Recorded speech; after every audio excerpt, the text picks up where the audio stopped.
Chris, let's start with you. Is letting other teams know that you're ready to wheel and deal now the right approach for David Stearns? I think it is, considering where the Mets are and what took place in the first half of the season, just how far out they are, how things have really snowballed on them in so many different ways. So, Chelsea's point about how the market hasn't really established itself as far as other teams knowing whether they're going to sell or not could potentially give the Mets a little bit of an advantage here in the short term if teams are looking to make deals now as opposed to waiting right up until the trade deadline. Now, I think there's a needle to thread because I don't think the Mets are looking to go into full rebuild mode here or punt on next year. So to Chelsea's point, you need to make sure the return fits with not only what you're looking for in the long term, but in the short term as well. I know they've talked about, Steve Cohen recently talked about feeling like, the minor league system, the farm system needs to be built back up and strengthened. Perhaps this is a way to do that, but you're not looking to sell guys just for the sake of selling them. It's got to be the right moves and the right pieces and the right return.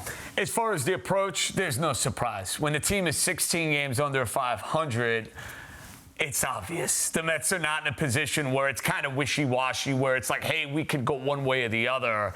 I think it's the worst-kept secret around baseball. The Mets clearly open for business. To Silo's point, guys like Luke Weaver, you're not giving up to give up. The good news is, this is a seller's market at the moment. This is not a buyer's market. Look at the teams that are out of it right now. There's like 3 teams, and most of them, quite frankly, don't have a whole lot to give up. The Mets, on the other hand, do have a whole lot to give up, so they don't need to make a trade tomorrow. They can kind of gauge where this all stands.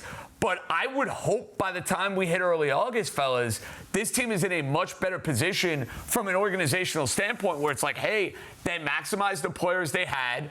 We'll see if they end up hitting on anything in return. But on the surface, it should look a lot better. And at the very least, there may be pieces that you can take next year if they're not going to be a part of your team that you can move for big league talent in the offseason. Yeah, that's why you add it all up. Despite a disappointing first half with the Mets, Freddie Peralta is still an impressive trade chip here because it is indeed a seller's market. All right, we've been discussing this for weeks, so we know the players that are expected to be dealt. We've talked about them already. But, JJ, how realistic is it that Francisco Lindor could be on the move? So I would have said there was 0% chance of Francisco Lindor getting traded 2 or 3 weeks ago.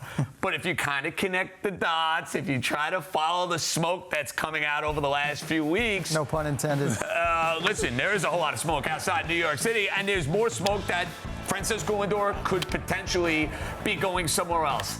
I have reservations on this just because, to me, he's a diminished asset at this point in time. You're not selling Francisco Lindor from a position of strength. You're basically selling him off the worst year he's ever had as a big league player. I, for one, if you're in the business of seriously shopping him and seriously trading him, I almost would prefer he goes and plays the final 2 months of the year, puts up much better numbers, and maybe I can revisit that conversation in the offseason and get a little bit more.